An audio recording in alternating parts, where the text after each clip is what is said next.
Welcome to this special briefing on Prime Minister's upcoming visit to Malaysia. We have with us Secretary East in the Ministry of External Affairs, Sri P. Kumaran, as also Additional Secretary in the Ministry of External Affairs, who looks after Malaysia, Sri Prashant Agarwal, with us for this briefing. With that, I hand over the floor to Secretary East for his initial remarks. Sir, the floor is yours. Well, thank you, Ranveer. Good afternoon, dear friends from the media. I extend a warm welcome to all of you and thank you for joining us today for this special briefing on the visit of Prime Minister to Kuala Lumpur, Malaysia on 7th and 8th February 2026. Upon invitation of the Prime Minister of Malaysia, His Excellency Dato Sri Anwar Ibrahim, Prime Minister is scheduled to visit Kuala Lumpur on 7th and 8th February. This would be PM's third visit to Malaysia and his first after the state visit of Prime Minister Anwar Ibrahim to India in 2024. Our PM had earlier visited Malaysia in 2015. During that visit, India-Malaysia bilateral relations were elevated to an enhanced strategic partnership. PM had also inaugurated the Torana Gate in Brickfields, Kuala Lumpur, a gift from India to Malaysia, symbolizing the India-Malaysia friendship. PM again visited Malaysia in 2018 for a brief stopover to congratulate the former Malaysian PM Mahathir Mohamad. Prime Minister also virtually attended the 22nd ASEAN India Summit convened in Kuala Lumpur on 26 October 2025. The forthcoming visit comes within 1.5 years of elevation of our bilateral ties to a comprehensive strategic partnership.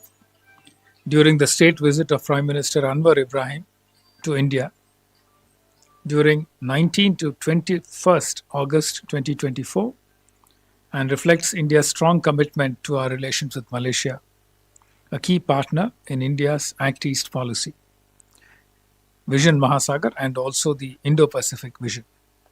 The visit will also provide an opportunity to enhance our engagement with the ASEAN region, given the important role of Malaysia as its founding member and its chairship of ASEAN in 2025. PM will hold bilateral discussions with the Prime Minister of Malaysia. They will review progress under the India-Malaysia Comprehensive Strategic Partnership, especially in priority areas of cooperation such as trade, investments, defense, security, semiconductors, digital technologies, renewable energy, education, healthcare, and people-to-people exchanges. The 10th meeting of the India-Malaysia CEOs Forum is also scheduled in Kuala Lumpur on the sidelines of the visit, and PM will also interact with leading Malaysian CEOs from key sectors. As you know, India and Malaysia share a strong, dynamic, and diverse economic partnership. Malaysia is India's third largest trading partner in ASEAN, with bilateral trade around $20 billion. Our trade has diversified beyond commodities, such as palm oil, and includes a variety of agricultural products, chemicals, minerals, appliances, and machinery. On the investment front, our engagement is strong and is growing steadily. Major Malaysian investors like Petronas, Khazanah, IHH Healthcare, IJM Corporation, United Engineers, UEM, etc. have a strong presence in India, while over 200 Indian companies, including 61 joint ventures and 3 Indian PSUs, including those in IT and ITES, manufacturing, construction, and pharmaceuticals, are actively operating in Malaysia. Our countries are working towards further enhancing our bilateral trade in a balanced and sustainable manner. India and Malaysia are also cooperating under ASEAN for early conclusion of the ongoing review of ITIGA, the ASEAN-India Trade in Goods Agreement. The two countries are also discussing a joint review of the India-Malaysia Comprehensive Economic Cooperation Agreement. PM will also interact with members of the Indian community. He will address the Indian community in Malaysia, numbering around 2.9 billion, which represents the second largest PIO community and the third largest Indian diaspora. All these interactions underline the multifaceted nature of India-Malaysia ties, spanning the economic, political, and people-to-people dimensions. Following the announcement by PM in August 2024, academic chairs for studies in Indian studies were also set up in Malaysian universities. This has enabled greater academic and cultural exchange between the countries. In recent years, our culture and tourism cooperation has also intensified. Both countries have liberalized the visa regimes for each other's nationals to promote tourist exchanges. As a result, in 2025, over 1.4 million Indians traveled to Malaysia for tourism, whereas about 300,000 Malaysian tourists visited India. Malaysia thus became the largest source of inbound tourism to India from the ASEAN region.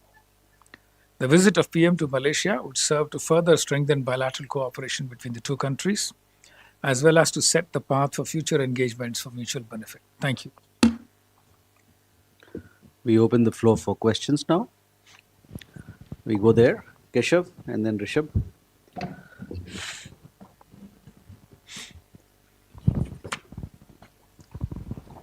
So, thank you. Keshav Padmanabhan from The Print.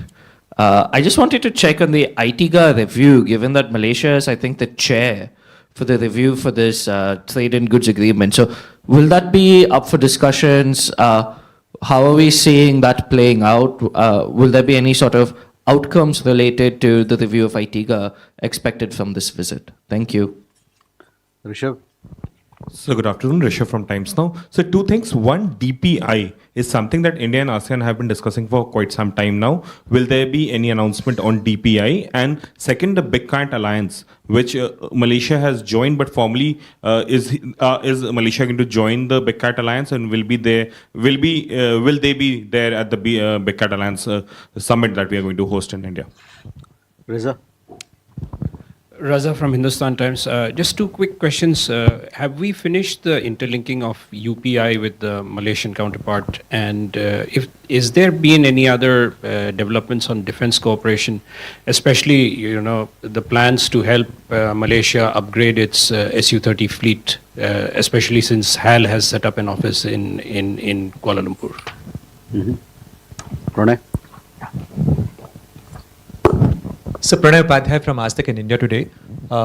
You mentioned that India and Malaysia are looking at the expansion of the Comprehensive Economic Partnership Agreement. What are the areas which we are looking at, and what is the process we are going to follow? And a quick follow-up, can you share the latest update on the Zakir Naik extradition case? Where do we stand right now? Mm-hmm. So we can take these questions and come back for more. All right, thank you. The ITIGA review process is on. We have agreed on the terms of reference, and the colleagues from the Ministry of Commerce have been engaged with the ASEAN group, exploring various options to try and create a better balance in the trade between India and ASEAN. There are technical elements being discussed in terms of offering more lines under a liberalized regime between India and the ASEAN. I think there is a broad sense that the average tariff in the ASEAN has to improve compared to the existing level. Plus also they want to try and stipulate a minimum percentage of tariffs for each country to open up, as a result of which we can achieve better balance overall between India and India and ASEAN. So that discussion is still on. I don't think there is anything ready as an outcome for this visit as far as ITIGA is concerned. Let me try and take the SICA review question also together with this. This is still early days for the SICA review process. Normally what we do is to agree on a broad framework, terms of reference, and then proceed to talk about specific elements that need to be liberalized and opened up. We've not reached there yet. we're still talking about what kind of review and the scope of the review. So it's still not reached a stage where terms of reference have been agreed to. DPI. Let me move on to DPI. During the visit of Prime Minister, Prime Minister Anwar Ibrahim to Delhi, the Malaysia-India Digital Council was set up. After that, they have met at the level of Secretary MEA and his Malaysian counterpart. The council is working on bilateral collaboration in AI, digital talent, DPI, and cybersecurity. We are also training Malaysian officials in the fields of machine learning and AI under our ITech program. The NPCI is set to sign an agreement with PayNet during the course of the visit. So that will be one of the outcomes expected from the visit. The question on IBCA, International Big Cats Alliance, Malaysia has, last time it had confirmed its willingness to join the IBCA. Currently, we are in the process of formalizing the procedures required for accession to IBCA. We are hopeful that that will also be completed in time for the visit. But basically, we are on track for Malaysia joining IBCA. Defense cooperation, there's a lot of promise as far as defense cooperation is concerned. We are looking at sale of Dornier aircraft. Malaysia also has Scorpene submarines. We're looking at opportunities to try and collaborate, especially in terms of mid-life upgrades, retrofitting, etc. You had also mentioned the potential for collaborating on Su-30 aircraft. Malaysians have that aircraft, and so do we. We've offered proposals for modification, upgradation, and mid-life maintenance. We are also looking at potential for supply of naval platforms by Indian shipyards. So those are all areas that look promising. We hope to be able to get something going on these areas. As far as the question of Zakir Naik is concerned, I can assure you that all issues will be discussed during the visit. We've had opportunities to discuss the issue in past visits also at various levels. And we will probably continue to take up the issue until all technical procedures are completed, and we hope to get the outcome that we desire.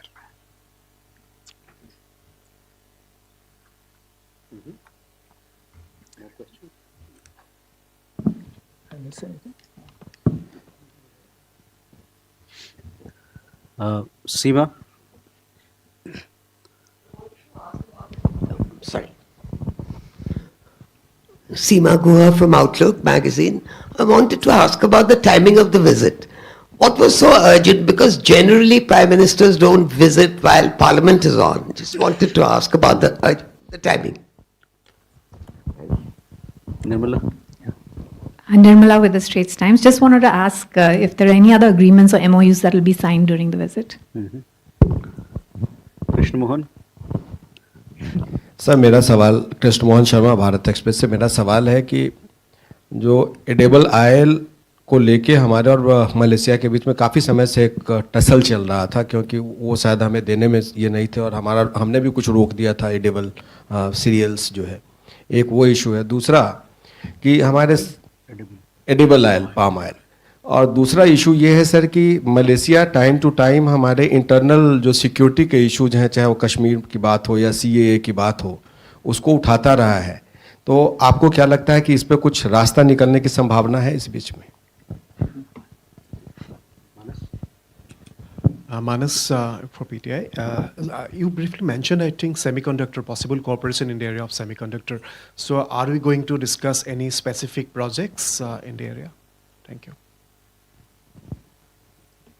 Neeraj?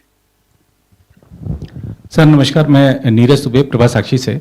Sir पिछले साल प्रधानमंत्री जी ने जब virtually संबोधित किया था तो उन्होंने कई सारे मुद्दों को उठाया था आतंकवाद के खिलाफ लड़ने के लिए, और एक बड़ी बात कही थी कि 2026 से 2030 की जो कार्य योजना है उस पर पूरा सहयोग दिया जाएगा। तो क्या उस योजना कार्य योजना पर भी इस वार्ता के दौरान होनी है कुछ चर्चा? So one The last one.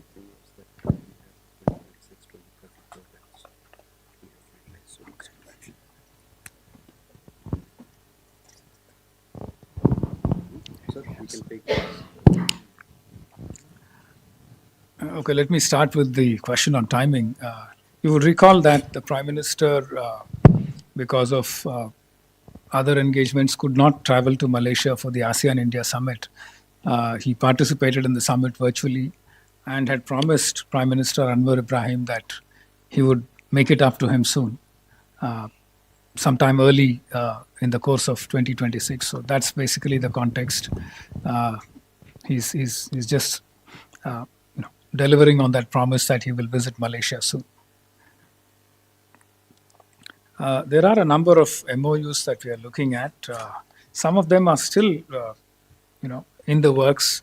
Some kind of last-minute processes going on for completing the legal requirements for signing the MOUs. We're looking at MOUs. As of now, this is still a list that is not fully baked. So let me just try and list it out, on the understanding that this is subject to confirmation as we get closer to the visit. We are looking at MOUs in the field of disaster management, audiovisual co-production, standards on training, certification, and watchkeeping for seafarers, and MOU on UN peacekeeping cooperation that is to be renewed. We're looking at an MOU or probably an exchange of notes conveying intention to cooperate in the semiconductor industry. MOUs for anti-corruption cooperation. MOU between audit institutions on both sides, the National Security Council secretariats, cooperation in healthcare and technical and vocational training. So those are the areas that we are looking at. Semiconductors, as you know, Malaysia has a very strong semiconductor ecosystem. Something like 30% of their exports relate to semiconductor and allied products. So they have a really strong performance over many years in the area of semiconductors.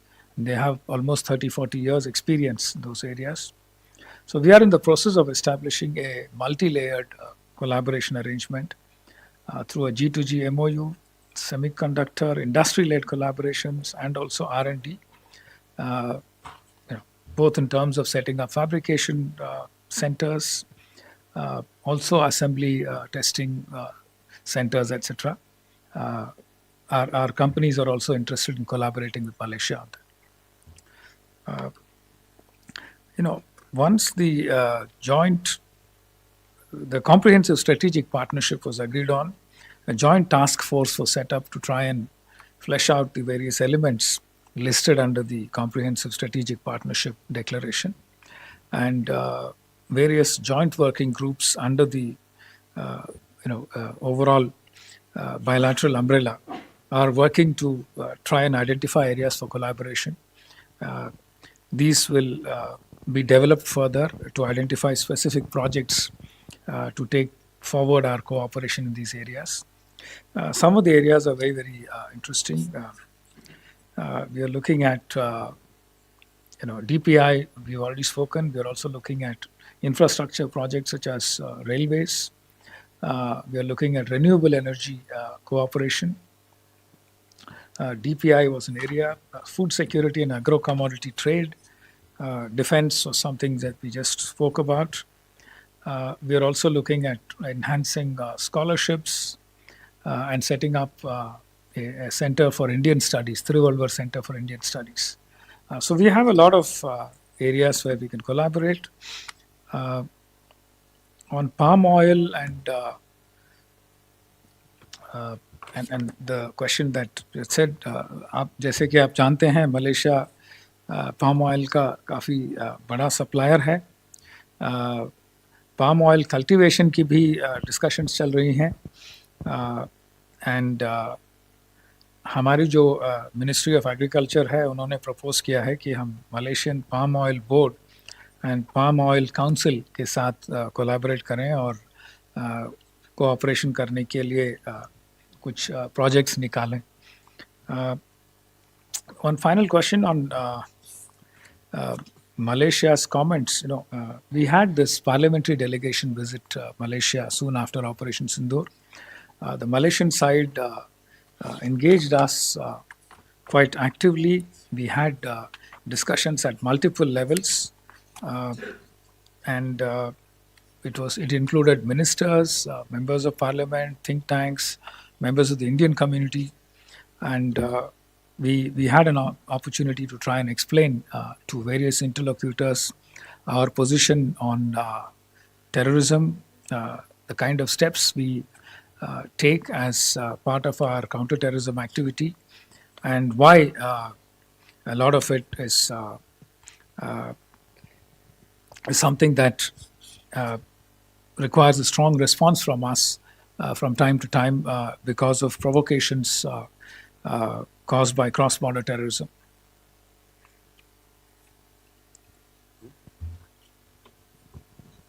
One last question. One last question there. Yeah. Sir, I am Prashant from ASEAN News. Sir, what is the status of this India-ASEAN agreement? There was a report that it will be concluded by 2025 December. That was the timeline that was decided earlier. So what is the status now on this goods agreement? There you have a question.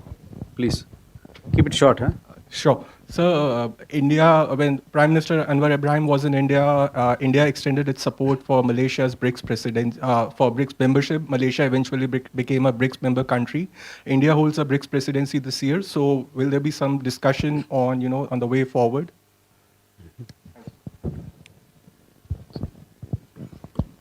So, okay. One was BRICS. Was the first one was India, ASEAN. IT guy again. Okay, like you asked, yes, there was an original time frame set that we will try and complete the ITGA review by the end of 2025. Unfortunately, we were not able to try and address all the issues that we needed to during discussions with all our ASEAN partners. My understanding is that it will take a few more months for us to clinch that. We hope to be able to do it as early as possible, but as of now, there is still work left on that, and we will continue to press ahead with completing the review successfully. On BRICS, Malaysia is currently a BRICS partner country, and as of now, the understanding I have is that there is no immediate initiative to expand the BRICS membership.